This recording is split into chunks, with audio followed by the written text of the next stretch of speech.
Deus, meu Pai, em nome de Jesus, que nós agradecemos por essa oportunidade de estarmos na Tua presença, Pai amado, em momentos de reflexões importantíssimas, meu Deus, para mudanças nos nossos relacionamentos, para quebrantamento de corações, para orientação à luz da Bíblia, mas também, meu Pai amado, de uma forma didática, de uma forma inteligente de reagir diante de situações emocionais, para que nós possamos, meu Pai amado, aprender a lidar também com as emoções dentro de uma razão, mas de uma razão orientada por Ti, ó Deus. Que o Senhor venha abençoar a noite de hoje, que nós possamos aprender cada dia mais uns com os outros. Amém. Passo para o pastor Paulo. Fique à vontade, pastor. Ok, boa noite. O pessoal vai chegando aí, a gente vai caminhando com a gente. Na aula passada não foi gravada, então hoje eu vou trazer algumas ênfases, não vou fazer toda a aula e vou agregar, então, aquela nova parte que é o outro olhar, né? O outro olhar. Então, nós sabemos que a parábola que nós estamos trabalhando, a análise é a parábola do filho pródigo, narrada por Jesus. Já falei que a parábola do filho pródigo, o nome dado não foi um nome dado por Jesus, é alguém que leu a parábola dentro da história da Escritura, né, que deu subtítulo. Então, na verdade, ali foi uma narrativa que Jesus foi falando das três questões, questão da ovelha perdida, questão da dracma, e aí então ele fala, depois de falar sobre a questão de subsistência alimentar e cuidado, ovelha, falar também da questão monetária, do dinheiro, ele fala então da questão relacional, que é a questão então da família, onde tem um pai com dois filhos. Então nós já falamos sobre isso, quase todos sabem essa parábola, essa narrativa, e quem quiser lê-la, está no capítulo 15 de Lucas, versículos de 11 a 32. Ela é longa, então já falamos, é um filho que chega ao pai e pede sua herança para ir embora, quer ir embora, ele vai embora, e ele gasta todo o dinheiro daquela herança nos anos que ele passa lá, naquele tempo que ele está fora, longe, diz que vai para uma terra bem distante, mas dando uma ideia, a gente vai falar isso no curso, inclusive, o distanciamento, quando um filho e um pai, ou pessoas se relacionam, se afastam, tem uma ruptura, e ali foi uma ruptura forte, e aí eles se distanciam, mas lá nessa terra distante, esse filho então cai em si, depois de ter gasto tudo, e visto que não tinha amigos e estruturas relacionais sólidas, ele então volta para casa para ser tratado como um servo. Ele fala, na casa do meu pai, até os servos são bem tratados.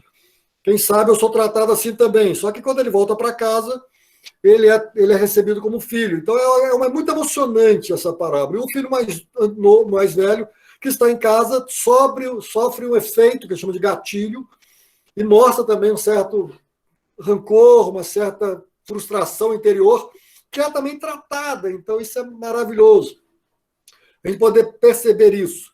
E como nós já falamos da vez passada, fizemos algumas citações, eu vou citar só três, duas de outros e a minha, que diz assim, a narrativa, diz George Murray, a narrativa mais divinamente terna e mais humanamente tocante, jamais contada na Terra. Isso foi George Murray. Só passar o slide vai estar aí, Silvia. Só um minutinho. E quem falou também, Cosmo Lang, que é a de baixo, que é considerada mero fragmento da literatura humana, no entanto, é uma expressão incomparável da paciência e generosidade com as quais o amor humano tolera e triunfa sobre a obstinação e loucura humanas. Cosmo Lang. Então, é uma visão deles, tem outros, mas essa eu quis deixar bem gravado, bem registrado aqui. E aí eu coloco a minha, porque é a ótica que eu vou estar olhando a parábola com vocês. A gente vai estudar ela. Então pode passar, que essa é a minha, essa próxima que está aí. Né? Não estou me... Né? Para mim, a narrativa do filho pródigo é uma fascinante narrativa sobre relações humanas, suas falhas, seu aprendizado e suas superações pelo mais poderoso elemento, que é o afeto, que é um reflexo real, prático do amor. Não é isso? E aí, de tudo que nós falamos também na aula anterior, eu queria registrar a questão do lastro. Do lastro. Então, nós temos aí a questão da necessidade humana nas relações de termos lastro. O que é lastro? Nós já falamos, lastro é quando você, por exemplo, tem um navio, os navios têm lastro, que eles chamam. Eles colocam um tanto de água no compartimento inferior para dar base de sustentação dentro da navegação, para que o navio não vire emborque, que a gente chama, emborcado, e aí afunde. Essa é a ideia. Então, lastros é para que a nossa vida ela possa ter equilíbrio, sentido, constância. Apesar das adversidades, ela possa se manter firme e em pé. Pode passar, Silvia. Só um minutinho. Então, tá aí, lastro. Tem essa parte aí que eu queria colocar para vocês, de novo, que é a fala da Daniela Machado Ribeiro e da Valéria Silva Galdino. Elas falam, no estudo delas, sobre a questão da relação humana, da relação afetiva, no caso, da relação familiar, inclusive. Elas falam que o afeto é imprescindível para o desenvolvimento não só físico, mas psíquico do indivíduo. Eu até diria que o afeto é muito mais psíquico, emocional, porque ele trabalha com os nossos valores interiores, com a nossa estima, ou autoestima, e assim por diante. Então, o afeto fortalece o ser humano, a falta de afeto, ou o agregado, que a gente vai falar sobre a questão do lastro, do inversamente, da falta de afeto, mas também da agressão, da violência ou dos maus tratos, só traz perturbação interior e afeta, então, psiquicamente, emocionalmente, trazendo possíveis transtornos. E elas continuam, a ausência de afeto possibilita o desenvolvimento de comportamentos antissociais e traumas. E tem muita gente traumatizada ou com traumas na vida por causa do desenvolvimento infantil, primeira infância, segunda infância e posteriormente adolescência, com conflitos e falta de carinho, falta de afetividade, falta de atenção, falta de cumplicidade relacional. Então, pode passar, Silvia. Vamos lá para o lastro. Vamos lá para o lastro. Então, o lastro tem 3 sentidos na relação humana. É uma base sustentadora. O lastro é aquilo que te dá sustentação na vida, ou seja, onde você vai construir tua vida. As relações devem ser construídas com afeto. E também um suporte para aguentar todo o peso. Quer dizer, a vida tem seus pesos, tem suas dificuldades, mas com a afetividade, com esse lastro, a gente consegue suportar melhor as adversidades da vida. E no terceiro lugar é que dá firmeza e equilíbrio, ou seja, como eu falei, o navio está no mar, o mar tem ondas, se move a água, é maleável, mas ele se mantém firme e viaja, porque ele tem lastro, então ele tem firmeza e equilíbrio na sua jornada, na sua caminhada, nas suas relações, nas suas pretensões, nas suas vocações, nas suas missões, né? Em tudo aquilo que ele propõe à sua vida, ele começa a ter, então, melhor condição de lidar, de navegar esses mares da vida com firmeza e equilíbrio. Pode passar.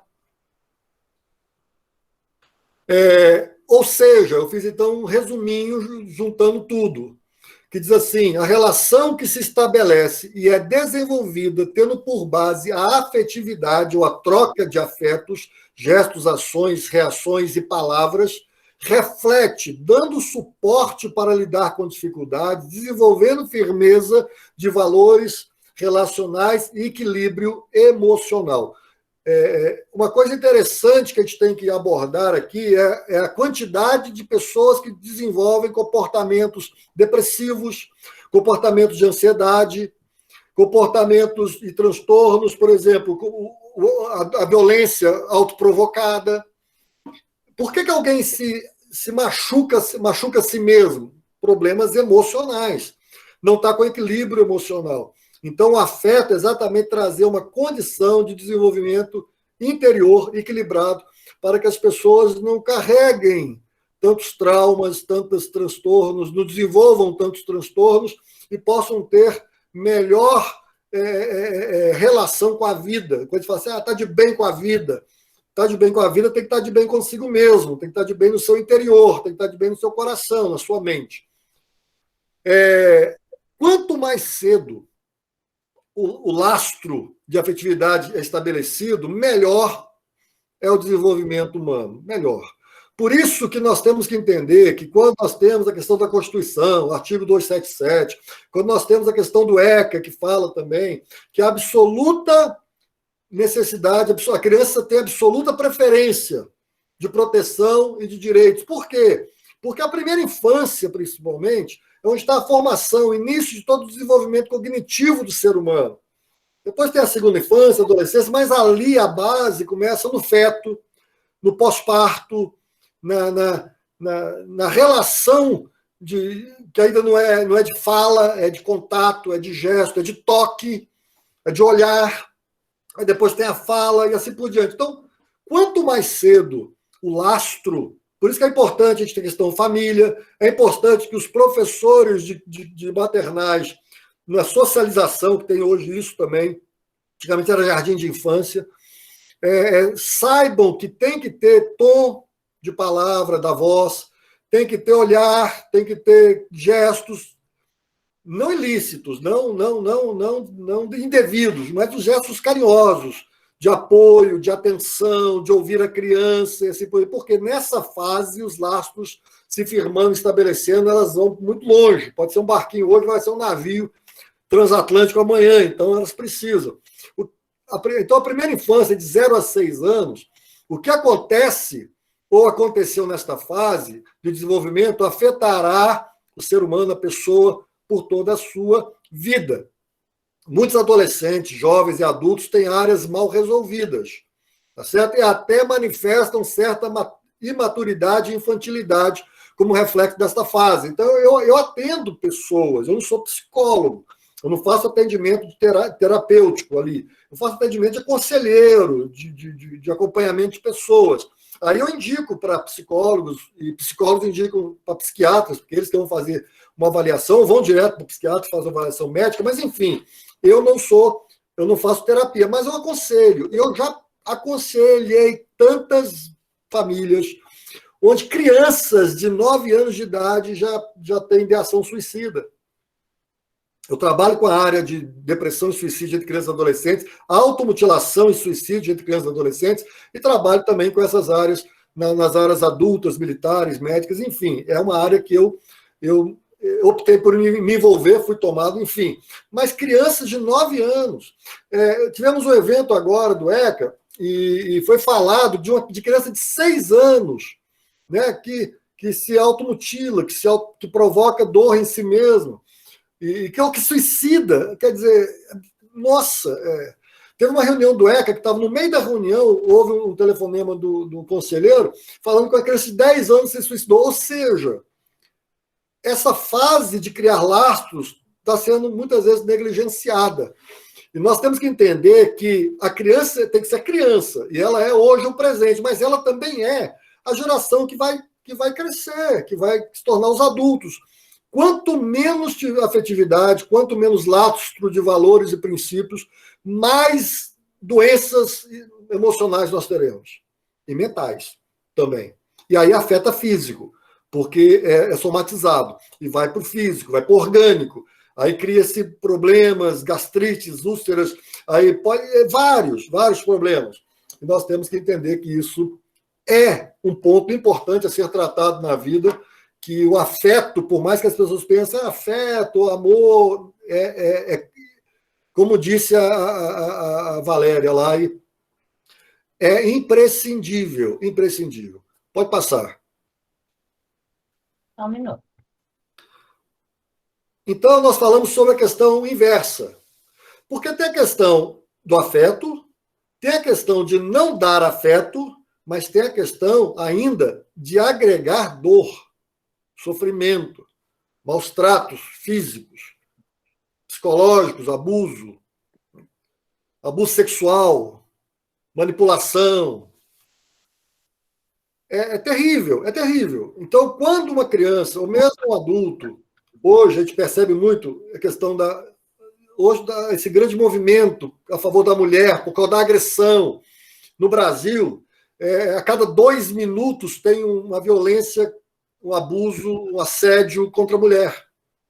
A cada 7 horas, se não me engano, uma mulher é assassinada por ser mulher.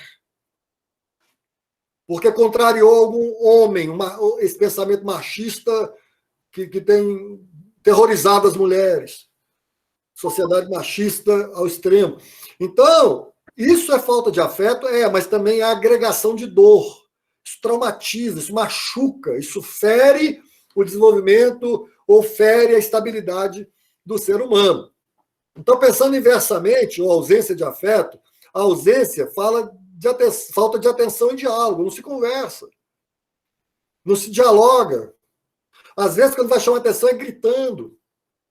Então, assim, tem que ter diálogo, ausência de elogios, né? A negligência de levar um médico, isso tudo é falta de afeto, porque quando a gente cuida, isso é afeto. Quando a gente descuida, isso não é afeto. É desafeto, ou falta de afeto. E quando a gente machuca, aí é maus tratos. A negligência, segundo a vara da criança e adolescência, é uma forma de violar direito da criança, porque não leva, não ajuda para o colégio, não inscreve, não matricula, ou não vai para o médico, ou não leva para a rede de proteção, enfim, não ajuda a criança, é negligência. Deixa sem comer, às vezes por negligência, não por maus tratos, deixa em casa, enfim. Tem que dar cuidado. Quando essa ausência é agregada de coisas ruins, é pior, né? É pior ainda.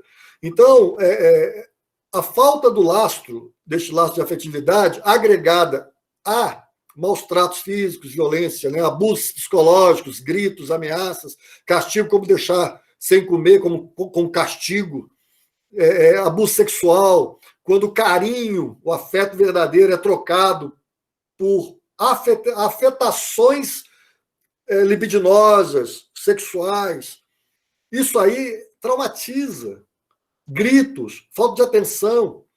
Trabalhei uma vez dentro eu, a Lina, minha esposa, e dentro do nossa instituição, não essa agora, uma lá de 99, que é o SECOV, que é o Centro de Combate à Violência Infantil, com uma mulher advogada, que ela era competentíssima, mas ela se autossabotava. Por quê? Porque quando cresceu no seu desenvolvimento, ela só tinha atenção quando fazia algo errado.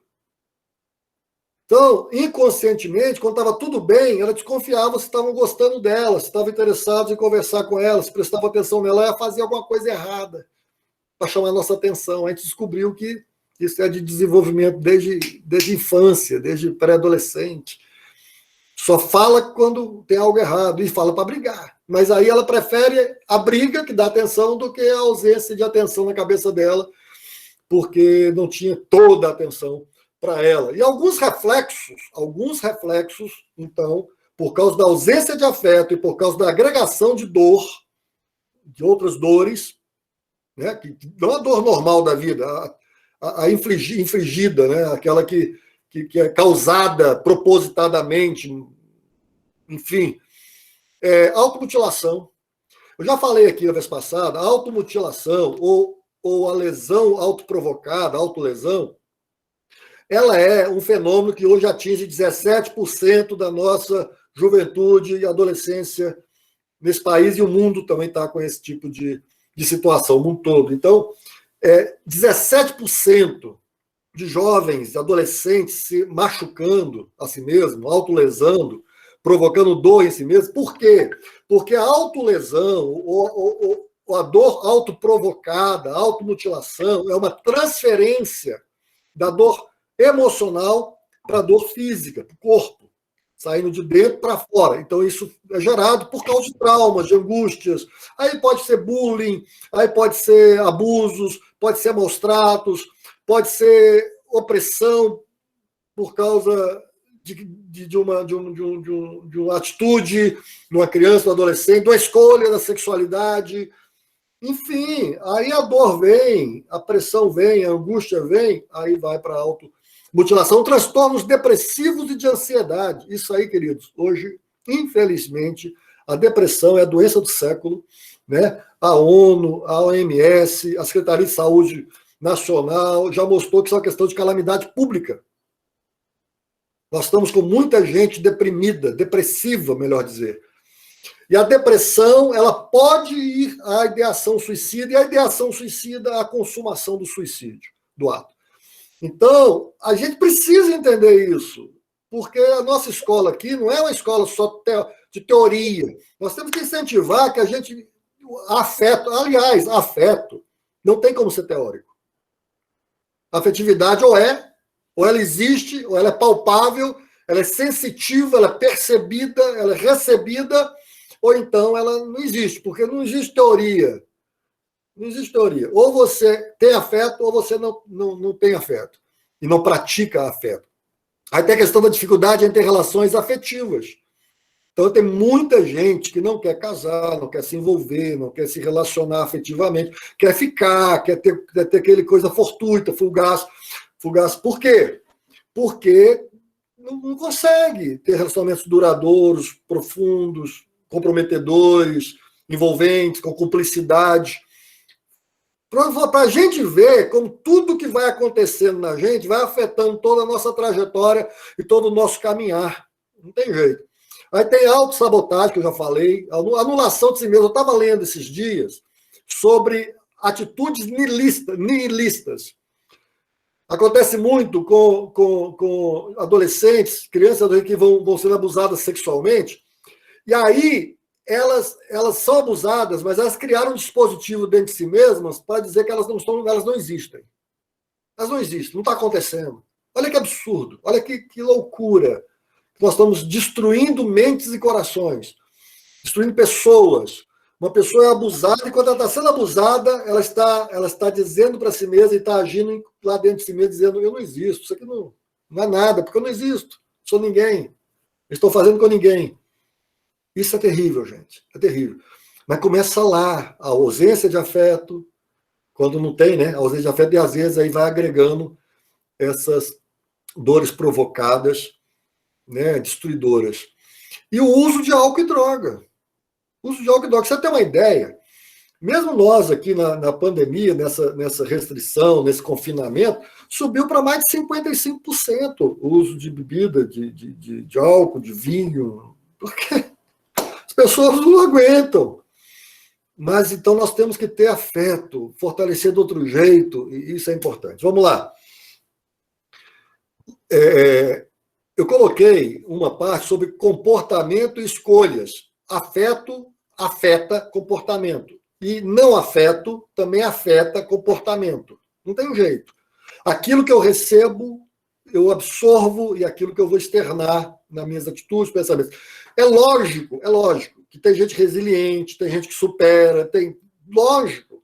Um dia desse eu estava conversando, eu fui pastor, e eu fui pastor ainda seminarista, de uma igreja, e tinha um senhor lá, que eu fiquei amigão dele, gente muito boa, que acabou indo torcendo para Jesus, enfim, aquela coisa da igreja, que não é o assunto agora em si, mas ele era, eu não vou citar nomes, então ele era, né, não sei se está vendo, mas ele era filho de uma prostituta, que morava no prostíbulo.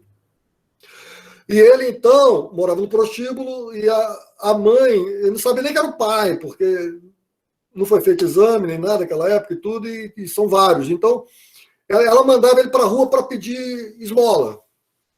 O que ele fazia? Sozinho. Ele pediu um balde para alguém, pegou uma água, pegou um sabão, lá, detergente, uma coisa, e foi lavar carro. Em vez de pedir dinheiro, ele foi lavar carro em frente a um bar, um restaurante, o pessoal almoçava. E aí ele via as crianças indo para a escola, ele novinho, 6, 7 anos de idade.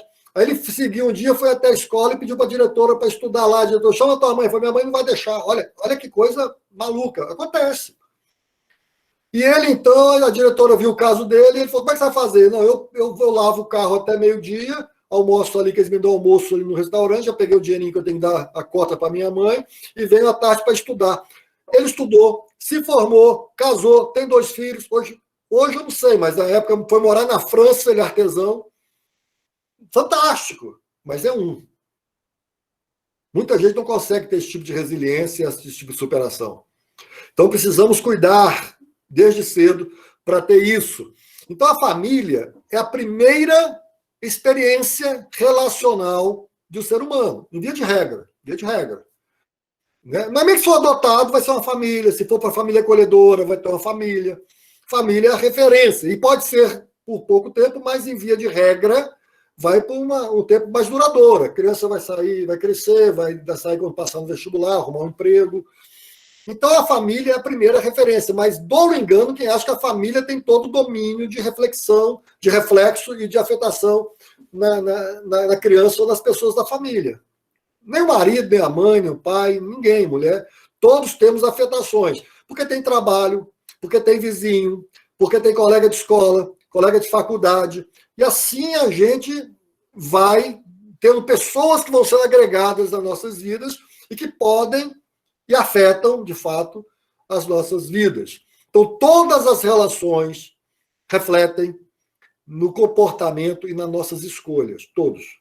Então, se você dá afeto à criança, amor, carinho, diálogo, a chance, ela vai ter outras influências, mas a chance dela estabilizar, mesmo que venha as adversidades, alguma coisa que afaste um pouco, que leva para um caminho errado, mas aí tem o que a Bíblia diz, que fala assim, ensina teu filho o caminho que ele deve andar, e depois de velho não se desviará dele, ou seja, não perderá isso dentro dele.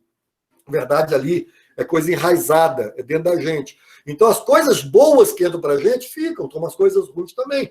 Então, nós precisamos ter mais coisas boas, mais impactos de bondade, de graça, de amor, para que a gente possa ter desenvolvimentos bons. Isso acontece com marido e mulher, isso acontece com adolescente, com jovens, não é isso? A minha filha estudou na PUC, lá no Paraná, e uma colega dela, que era assediada no ônibus, que era abusada em casa, um dia ela suicidou, porque onde ela ia, infelizmente, ela atraía pessoas que maltratavam ela, então ela não conseguiu viver. Olha, gente, dinheiro, posição, isso não tem impedido ninguém de tirar a vida, não, viu? De se acabar em depressão, não, porque uma coisa é o que você tem externamente, outra coisa é o que você tem dentro de você, que são os valores mais importantes e sustentáveis da vida humana. Tá bom? Pode passar, Silvia. Só um minutinho.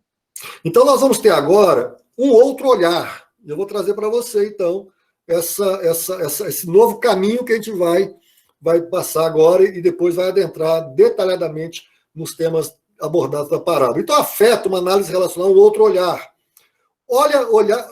Até faltou um R ali. Olhar para a parábola nas ótica relacional familiar e ótica das relações humanas. A parábola, ela fala de uma família, mas ela fala de uma referência de relações humanas, porque família são humanos. Então, nós temos que ter esse olhar. Eu coloquei aí esse lugar bonito, aí, um casalzinho ali e um óculos. Lente, nós estamos de lente. Lentes para entender os processos relacionais da vida. Então, vamos falar sobre ótica. A nossa ótica na parábola é familiar, relacional, mas humana. Então, vou dizer assim, ótica das relações familiares e gerais, não são são relações humanas, tá certo? Uma ordem da relação humana. Pode passar.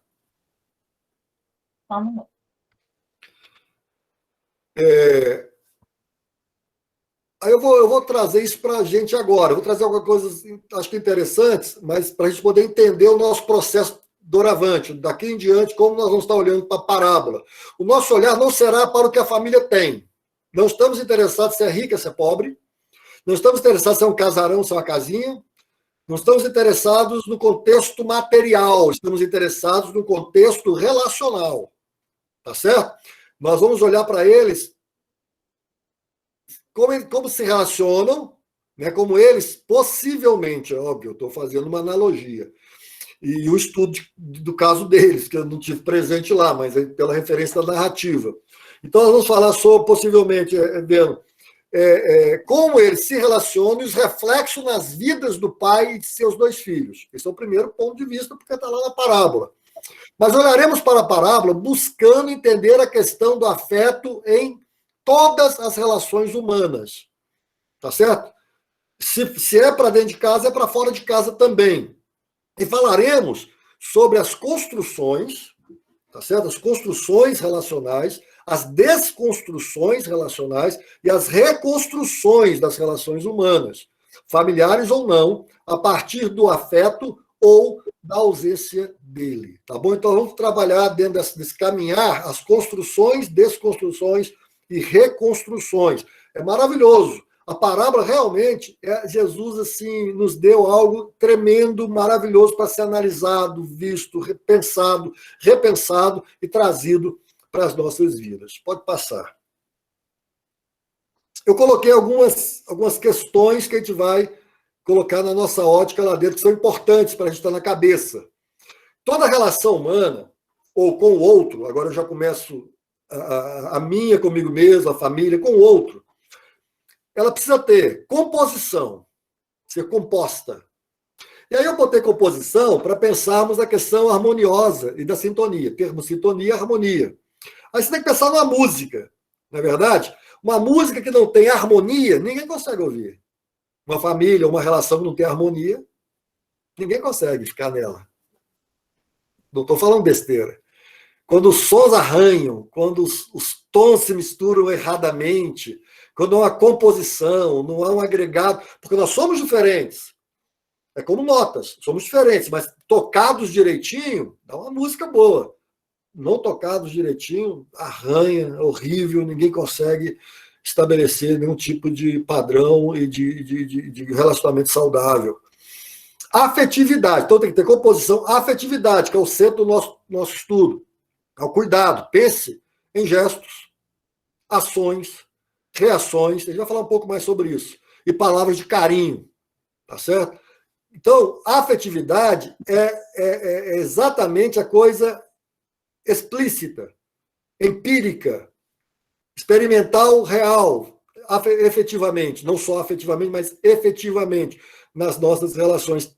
A gente sente, ou a gente sente que está presente, ou percebe que não está tendo aquela afetividade. E tem que ser recíproco. Não existe afetividade, eu posso te dar afeto, mas não receber também é ruim. Então, a afetividade de uma relação tem que ser uma troca. Não é verdade? A relação é uma troca. Não é só um que recebe. Ambos têm que ceder, ambos têm que doar, ambos têm que receber, ambos têm que dar. É assim. Toda relação é uma troca. Eu tenho meus valores, meus dons, eu tenho minhas competências, eu tenho meu jeito, você tem o seu, não tem problema. Mas quando a gente se une, a gente tem que trabalhar isso com afetividade, para trazer isso dentro do equilíbrio relacional. Senão se perde. Só um faz, sobrecarrega emocionalmente e não aguenta. Por isso que eu digo, me permita esse parênteses, eu digo alguém fala assim, eu preciso achar que ele me faça feliz. Perdeu-se. Ninguém vai te fazer feliz. Você tem que ser feliz. Você tem que estar bem consigo mesmo. Aí você vai derramar, vai transbordar a tua felicidade para alguém. E aí isso que é bom. Mas que marido e mulher que fica esperando que o outro a faça ou o faça feliz, não vai acontecer. Vai ser dura pena, é um peso muito grande requerer de mim a condição para a sua felicidade. Eu posso dar o que eu tenho, eu não posso dar o que eu não tenho. Então você tem que dar o que você tem. Na troca, a gente consegue, então, criar algum caminho e alguma relação harmoniosamente feliz. Então tem que ser assim. E respeito, você tem que ter composição, afetividade, tem que ter respeito. O que é respeito? É liberdade de ser. Uma relação não pode ser prisional, não pode ser castradora, encarceradora. Uma relação tem que ter respeito ao outro enquanto ser humano, enquanto indivíduo, com direito de escolha, com direitos dele. Não pode se violar direitos. Não pode prender alguém cárcere privado, não pode. É crime. Mas nós fazemos isso de outras formas.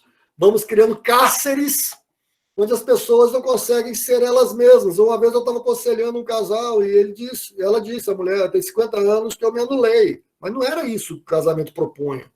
Você se anular era juntar. É serem cooperadores de um projeto conjugal. Então a gente tem que pensar nisso. Vamos em frente agora que estou terminando, eu vou disseminar um pouquinho isso aí. Pode passar. Então, quando a gente fala de composição, eu coloquei a harmonia. O que é a harmonia? uma relação? Sons que se alinham. O meu som tem que se alinhar com o seu. Se nós dois gritarmos, não vai dar um som bom. Se nós dois não falarmos, também não vai ter som. Se um gritar e o outro falar, não compõe a harmonia. Nós temos que entender e respeitar nesse sentido também. Nós temos que compor uma relação sadia, leve. Tem crise? Tem. Tem dificuldade? Tem.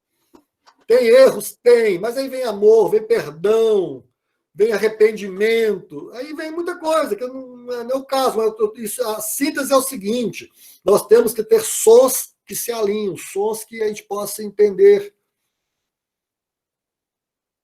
Eu sou mineiro, graças a Deus, e muitas vezes eu pregava rápido, ainda prego, falo rápido. E às vezes mineiro como palavra, a pessoa fala mais calmo, porque não estamos entendendo o que o senhor está dizendo sempre. Aí eu fui me disciplinando até uma oratória mais audível, numa dicção melhor. Por quê? Não adianta eu falar, sou mineiro, e eu até brinco às vezes. Se você falar assim, Avenida 7 de Setembro, lá em Fortaleza, é a Avenida 7, eles botam o I, 7 de Setembro. Você vai para Curitiba, Paraná, é 7 de Setembro. Tudo é bem puxado. Em Minas é Setembro. É Setembro. Ou seja, mas aí, quando a gente tem nossa peculiaridade, mas aí se junta com o outro, a gente precisa ter, então, uma capacidade de adequação e adaptação. Não adianta. Me entenda como... Não entendeu porque não quis. Não. Se faça entendido. De maneira sábia, de maneira inteligente, de maneira sadia. Né? Que aí todo mundo entende, fica melhor. Boa disposição. Boa disposição na estrutura, na complexidade, também na cumplicidade, na caminhada. Tem que ter boa disposição. Alguns chamam de boa vontade. Concórdia. Meu querido, se nós não estivermos de acordo, como andarão juntos? Então nós temos que ter concórdias, acertar caminhos, afinar bem as nossas cordas musicais, para ter concórdia, paz e amizade. Eu sempre digo isso, numa relação de afetividade, tem que ter paz, e para ter paz tem que ter amizade, tem que ter respeito, aí vai. Nós temos que ter isso dentro da composição, tem que passar isso um para os outros, lugar de paz. O Secov uma vez lançou um programa chamado Por uma Cultura de Paz, e nós temos que buscar essa paz nas nossas relações. Essa paz. Às vezes é calar um pouco, não lutar pela razão, enfim. Mas temos que ter amizade, acima de tudo. Não podemos ser inimigos. Né? Porque o inimigo não pode ser... Que relação você tem com o inimigo? Só de saber que ele está ali para poder se cuidar, mas não é uma relação de intimidade, de afinidade, de cumplicidade, de troca de confidência. Não, então você tem que ter uma relação de afeto, tem que ter uma relação de afeto para que isso aconteça. E tem que ser agradável. Né? Como eu falei, tem que ser agradável. Pode passar, Silvio. Aí vem a afetividade. Dá licença. Afetividade. Afetividade são, eu falei, gestos, grava aí, gestos, ações, reações e palavras. O que é gesto? Gestos são expressões corporais. Eu não sei se vocês já ouviram uma música que quem cantava, ou canta, ou quem gravou, foi uma banda chamada Nenhum de Nós. Uma banda de rock brasileira. E gravou uma música chamada Camila. E nessa música, eles fazem uma alusão a uma mulher que sofre de violência conjugal familiar. E ele fala assim, ela fala então lá, quando a sua mão levanta, eu tenho medo. Estou parafraseando aqui, eu tenho medo. Com o seu olhar, eu tenho medo. Eu não queria que isso acontecesse.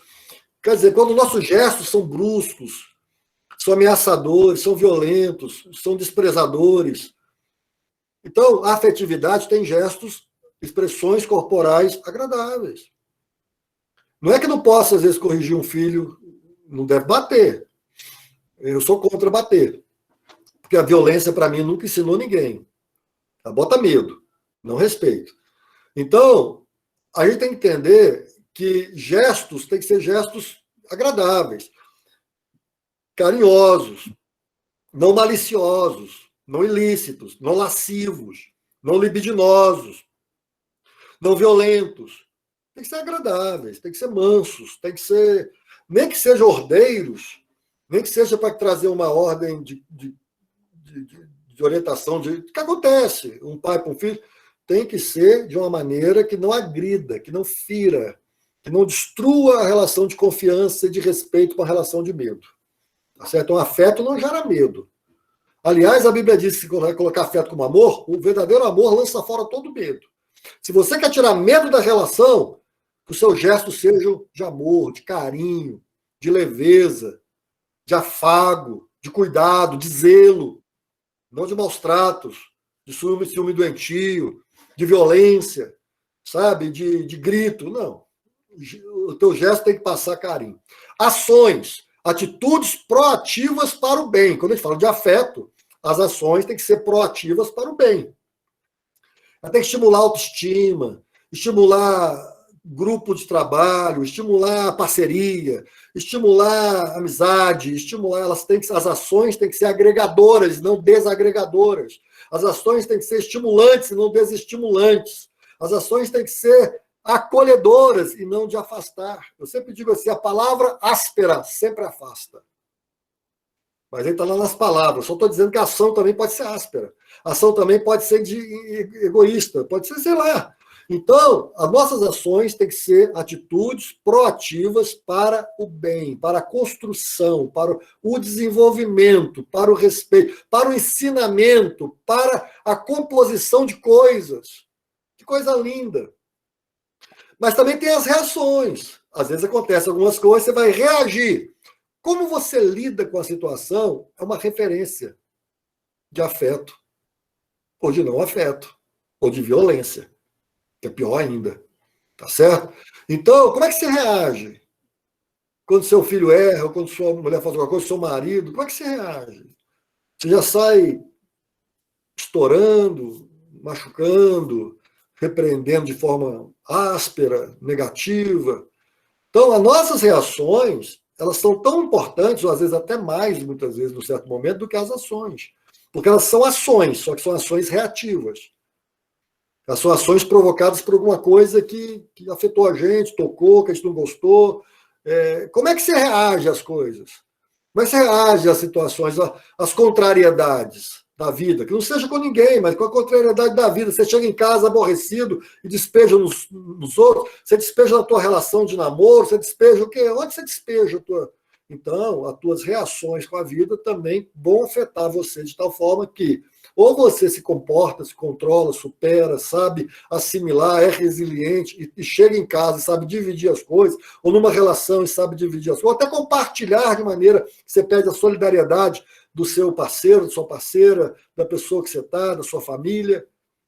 Como é que é a sua reação? Isso é importante. E as palavras, né? Não pode ser como aquela novela antiga, palavras são palavras, nada mais que palavras. Não, palavras penetram. Então, você tem que saber o que falar, como falar, quando falar. Ter afeto também é saber o que falar, como falar e quando falar.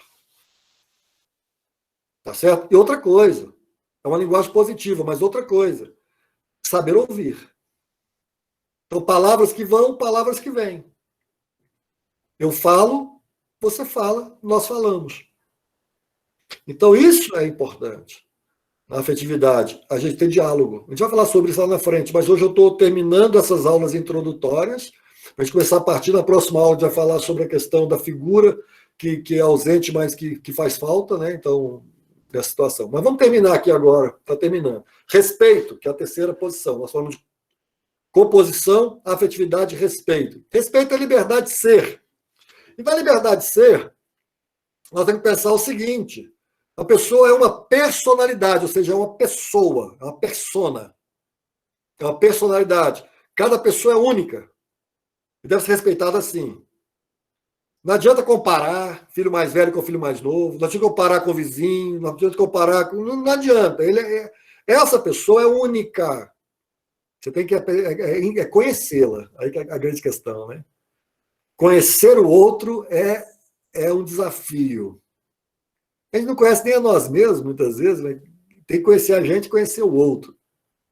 Então, respeitar a persona, a pessoa como ela é, um ser, e única. A pessoa é única, não existe outra igual. Pode ter parecida, mas igual não, ela é ela. Ela tem que ser tratada como única. Respeito à individualidade, ou seja, respeitar o espaço. Todo mundo precisa do espaço seu, do momento seu. E às vezes não respeita. Então, assim, dentro da relação humana tem que ter respeito ao espaço. A pessoa precisa daquele espaço dela, daquele tempo dela. Então a gente tem respeito, a gente deixa ela. Não é porque estamos casados, porque estamos namorando, ou porque é meu filho, meu pai. Tem hora que você tem que dizer assim, tem crise, dá um tempo, por favor. E respeita. Atenção, aí é outro lado. Estar atento para ver, para ouvir, para sentir, para ser empático com a pessoa. Para você precisa ter atenção. Não é só de ouvir, é de observar. Às vezes a pessoa não está falando com voz, mas está falando com atitudes, com comportamento, tá moado, tá triste, sei lá. Então você está observando. A gente fala muito isso, eu falo muito isso da questão dos sinais, para você saber sobre depressão, sobre ideação suicida. Eu falo, olha, tem sinais. Olha, nem sempre fala. A pessoa vai assim, olha, pai, ó mãe, ó marido, ó esposa, ó amigo. Não vai falar, mas ela vai falar o quê? De outras formas. Então, atenção, tenha atenção, para você saber o que está acontecendo, se está bem, se está mal, para você poder chegar junto e mostrar que você tem atenção, você conversa. Está precisando conversar, querido? Vamos, tá precisando falar alguma coisa? Quer conversar um pouco? Quer falar? Então, isso é importante, a pessoa saber também que ela, mesmo que não fale, mesmo que não grite com voz audível, ela está sendo percebida, ela existe para alguém ao redor dela, isso é maravilhoso.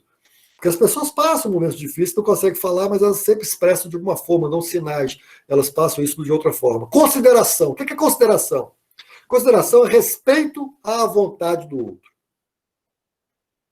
Sabe? Não é só um. Então, o relacionamento humano é, no mínimo, dois.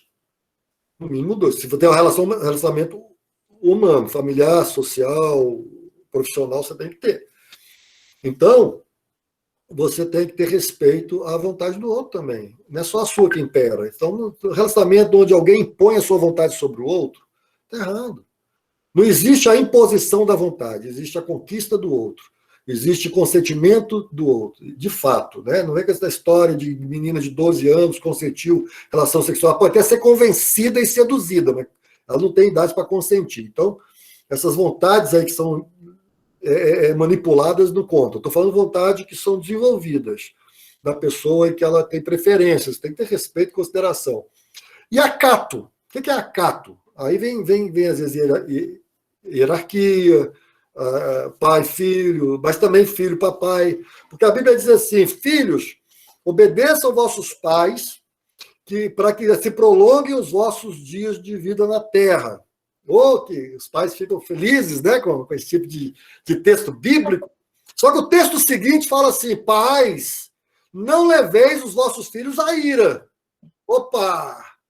Então, nós temos que entender que dentro dessa relação de afetividade é uma troca.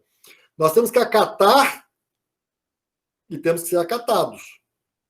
Né? Não desrespeitar o outro. Na verdade, é isso que eu uso. Não desrespeitar. Não é só questão, às vezes é hierarquia, pode ser um patrão, mas às vezes é o pai, às vezes é o filho. Você não pode respeitar teu filho. Então, não pode dizer ao seu filho que ele não tem direito de opinar numa situação que ele está participante. Só estou dando umas ideias. Mas também não pode dizer, papai, você só me gerou, não tem nada com minha mãe. Não. Você tem que respeitar. Respeito, queria dizer, é bom e faz bem para os dentes, né? Dizia antigamente. Então, respeito é bom para tudo. Acatar o outro, não é só porque é pai ou filho. Acatar o outro é acatar o outro como ser humano. É não desrespeitar o outro, não menosprezar o outro, não desprezar o outro. Tá certo? Isso que é importante. Nós temos que trazer essa virtude para nossas relações. Tá bom? Acho que hoje a gente termina por aqui. e a partir da próxima aula vai falar sobre a questão da ausência da esposa, mãe ou alguém de referência na relação. Tá bom? Alguma pergunta?